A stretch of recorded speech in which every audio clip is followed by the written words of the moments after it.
Hello everyone, thank you so much for coming back or for joining me. My name is Joanna and I am your intuitive medium and intuitive coach.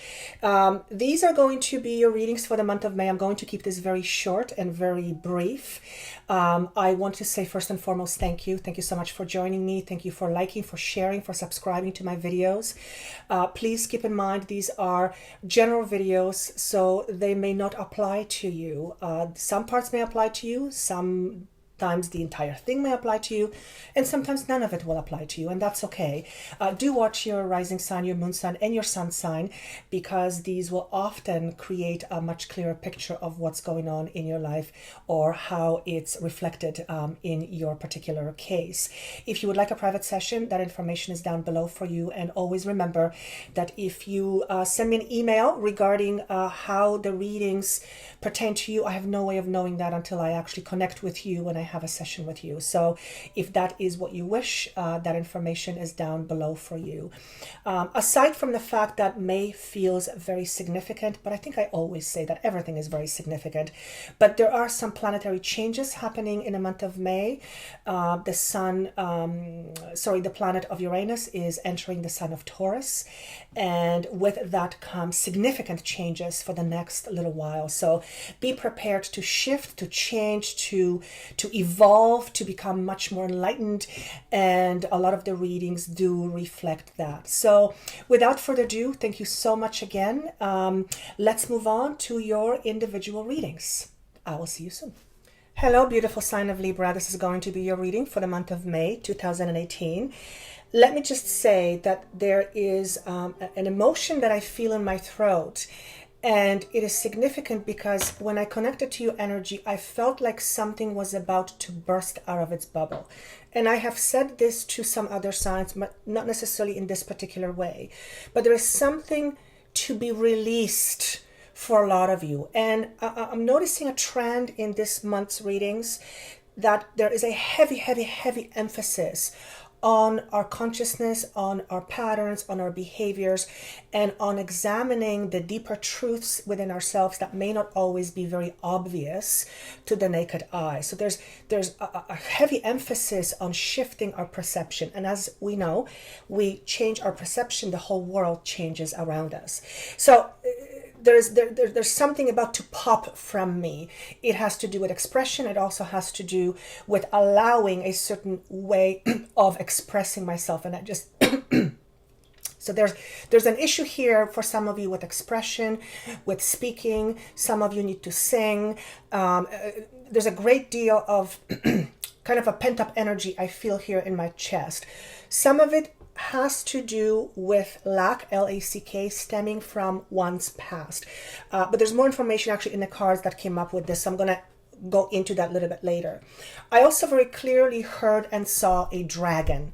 And I thought, okay, why are you showing me this? And rather than going into information of what it means to me or what's supposed to mean to you, he's asked me for you to research the symbolism of a dragon, particularly when it comes to an animal totem or a spirit animal totem for you, because I feel like many of you can draw energy from a dragon. And there's about ancient wisdom. I believe that's what dragon stands for. There's way more than that.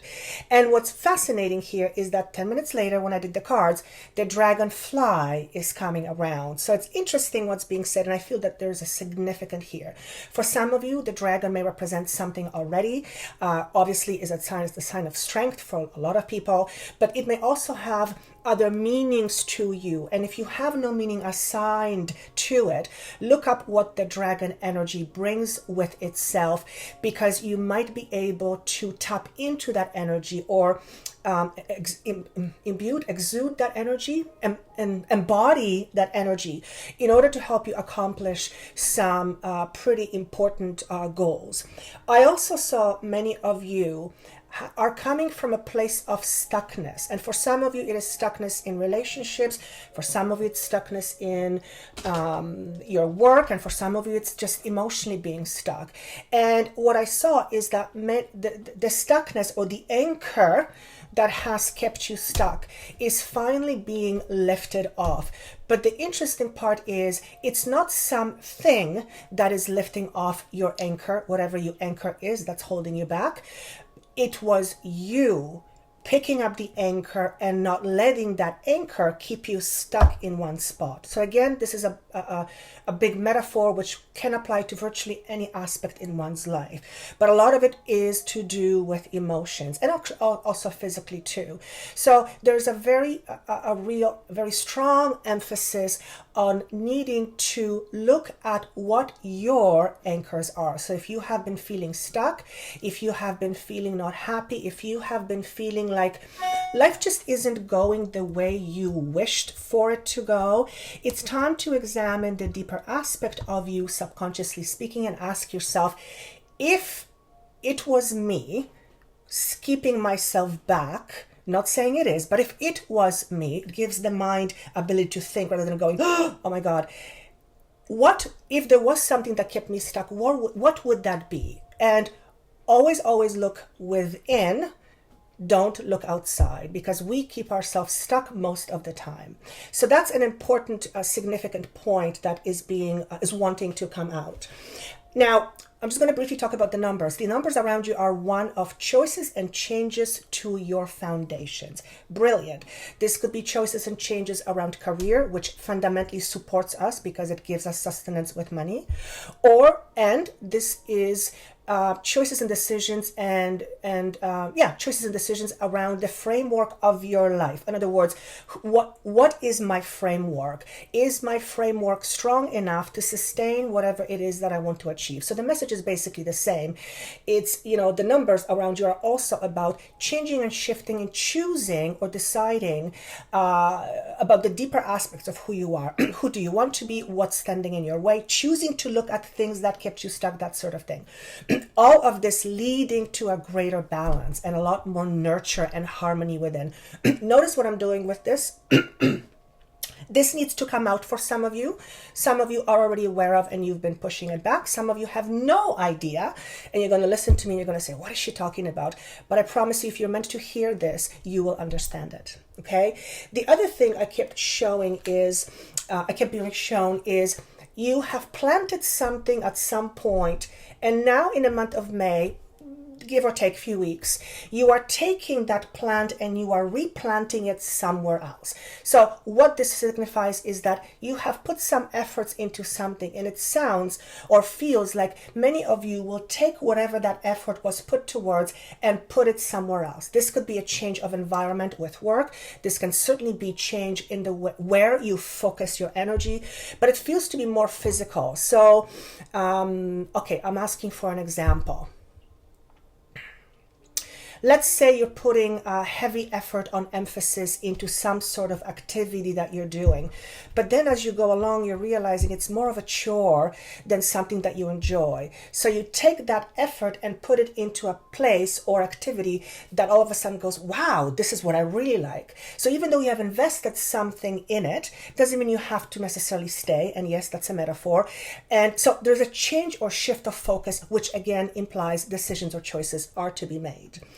Let's see. I also saw that you are taking your ideas or projects somewhere else. So you may have had an idea for quite some time, financially speaking, and you have been putting these efforts into one area. All of a sudden, you have a bit of a light bulb that goes on, or somebody says something, and you take those ideas and efforts and put them somewhere else. So it's a piggyback message to the one that I just gave you before. But shift of focus, shift of direction, different environment. So this could also be that you are moving into a different environment, but there's a change or focus. There's a change of also the environment that you might find yourself in. The other image I saw, which is brilliant, because I saw you standing and watching this incredible vista, and your heart was just open. And the first thing I got right away is that you are not concerned with either giving or receiving. You are focusing on something else. And as a result, your heart remains open. So what this is suggesting to me, that in the month of May, you might be spending time focusing your mind somewhere else while you remain open to receiving. So a lot of this talks about functional things. Give me an example, please. End results. So we will plant seeds, we will tend to the flower, we will, do our best in order for the flower to grow, and that's a metaphor. And I just lost the train of thought. That is completely wild. What is it that we were talking about? This happens very rarely, but the film just cuts off. Okay, let me just get back on track. So we plant our seeds, then we water the seeds, then we see the plant, we tend to the plant, and then eventually the plant grows to be this amazing tree. What is being said here is that in a month of May, be give or take, your effort will be on focusing on the process versus the outcome. Why? Well, generally speaking, when we focus on the outcome, we get an anxiety, we get anxious, we get, oh my God, is it going to come? When is it going to come? And that sort of energy prevents us from being fully open because we're chasing. So there's a real emphasis again on where you put your focus, and this could be focusing on a relationship rather than is it going to work out. It's focusing on the day-to-day things that need to happen in order to possibly make that work out. Same with your job. If you have a certain thing you want to achieve, you worrying about when that's going to happen isn't going to help you. So focus on what you can do now every single day in order to get you there. I think you get the idea.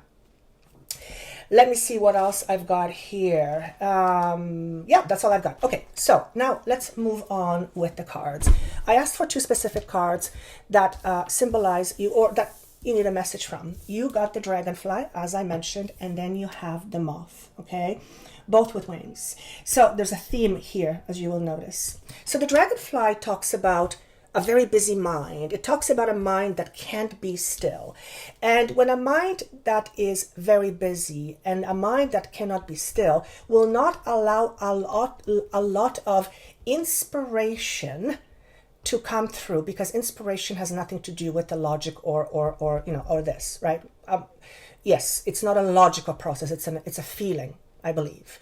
So spend your time in May, again, focusing on your mind. Are you guys noticing a trend? Because I am.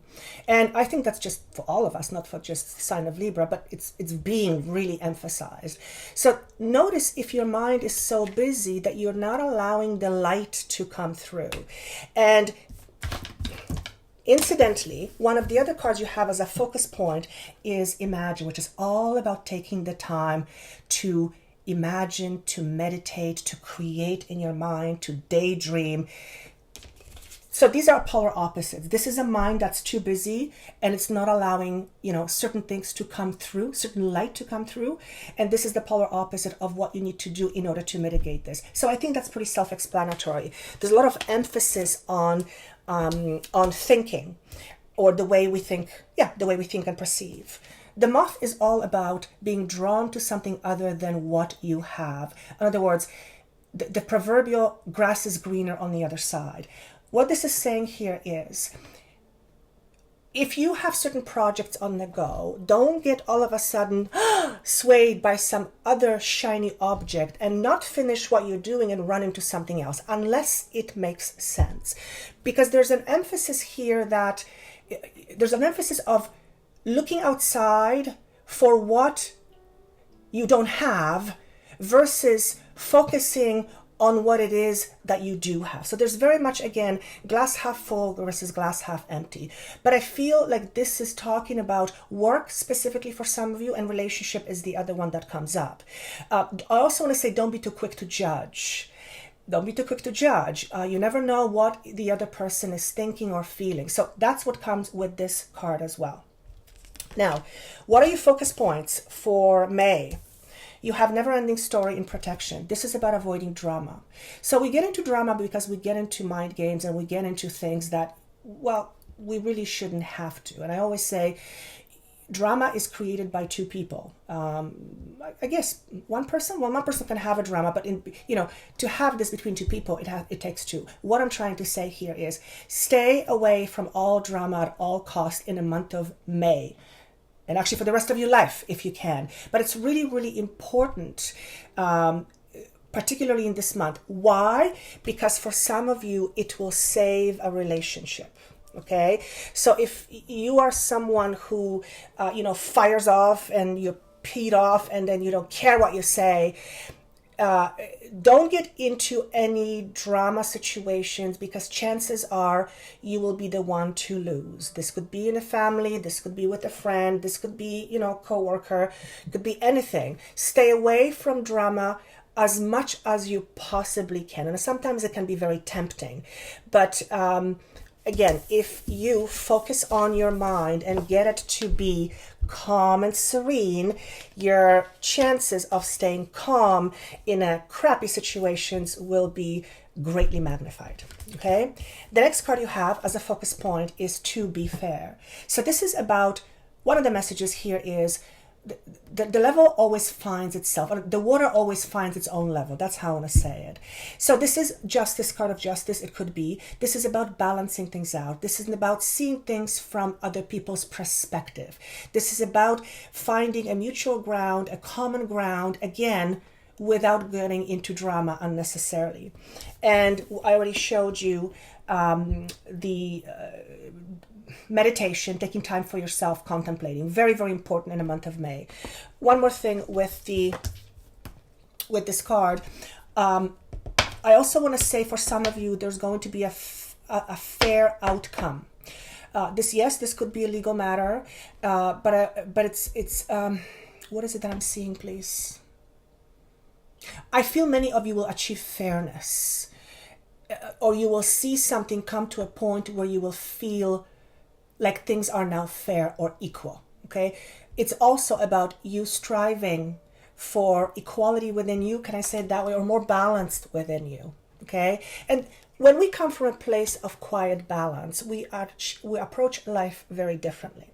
Now, very quickly I said, okay, show me 3 cards for the month of May. Brilliant, brilliant. You have 2 of Cups, you have 5 of Coins, and you have 8 of Swords in reversed. Speaking of each individual card, obviously the 2 of Cups signifies a connection. Yes, there is a possibility for you to meet someone new, as in a lover. For some of you, this is about starting a project that both of you are emotionally invested in, or it could be more than one person. But there is an emotional investment with something or someone, a human being, coming for some of you in the month of May. Love, yes, this is the standard meaning of love. So yes, absolutely. This could also be in addition to a family, I'm being shown, could also be a pet, but there's a brand new emotional connection that's about to transpire in the month of May. Now, speaking of busy mind and grass being on the other side, the 5 of Coins talks about disappointment and lack. This is about mentality of lack. So what I want to say here, particularly when, this 2 of Cups shows itself up, when something new is on the horizon, or when you are starting a brand new endeavor, an emotional endeavor, particular relationships, watch out for your mentality of lack. And this could be something against you. I don't have enough of this. I don't have enough of that. I'm not going to apply for this job because I don't have this. Or this could be, this person doesn't have enough. Or focusing on lack. Here's what I want to say. Typically, what I see with clients is when we're presented with beautiful opportunity and we don't have enough, when we don't come from a place of peace and abundance within, I don't care what stands in front of you or who stands in front of you. It could be Prince Charming, it could be the biggest castle in the sky. Chances are you're going to have an inner war because there is something inside you that believes you are not worth it, it's not for you, or it's just simply not your truth. So these sort of belief systems become very apparent when we are faced with a brand new emotional connection. Okay, so for those of you who will be starting a brand new relationship, watch out for the poor me attitude, whether it's outside or whether it's the outside voice or specifically inner voice. Make sure that that you catch it, okay, because your mind is very busy. And also, this is the, grass greener on the other side, same idea. This is about you making sure you don't get this cat out of the bag, so to speak, or observe your own behaviors, particularly when it comes with new connections. The Eight of Swords to me suggests that many of you will be releasing yourself from your mental prison. So the thoughts or ideas or beliefs or inner structures you have had up until this point has a chance to be changed, transformed, shifted, renewed, rebirthed. Therefore, the foundations, number 4 foundations. So this is about being open to change. The way I see this, one more thing. I asked about the 5 of Coins. What does this represent? Because typically it's to do with finances, but because it's a general reading, it could be emotional and physical. And 9 of Wands came back. So what this is saying here, okay, if you're having, if it's been a struggle, know that you have the ability and the strength to push through. In other words, persevere. And this came up because I asked for clarification. So for a lot of you, you will be digging deep inside and asking yourself, am I preventing myself from getting what I want? And if it was the case, what would that be? What would come from? Chances are pretty big. It comes from not feeling enoughness on some level. And the number 7 is being shown to me. I always say that may be something to you, may mean something to you. To me, it signifies a month when a lot of progress can be made with regards to opening up or shifting our awareness and our perception. So a lot of it is to do with enlightenment. There is a lot of opportunities where we may offer, may welcome enlightenment. Incidentally, there's a lot of changes happening around the 15th of May. One of them is the Uranus coming in. And Uranus is, from what little I know, is all about shifting to the truer aspect of who we are. And of course, in order for us to do that, we first have to deal with other stuff that have been preventing us from getting there. And that's it. I think that's all I have. I hope this was helpful. If this makes no sense to you at the beginning of the month, almost never does, listen to it at the end. I wish you best of luck in the month of May. This is a general reading. So if you guys ask me what this meant for you, I have no idea until I actually tune into you in a session. So if you would like a session, private session, that information is down below for you. I wish you best of luck. Take care of yourself. Listen to your other signs, and I look forward to seeing you in June. Take care. Bye.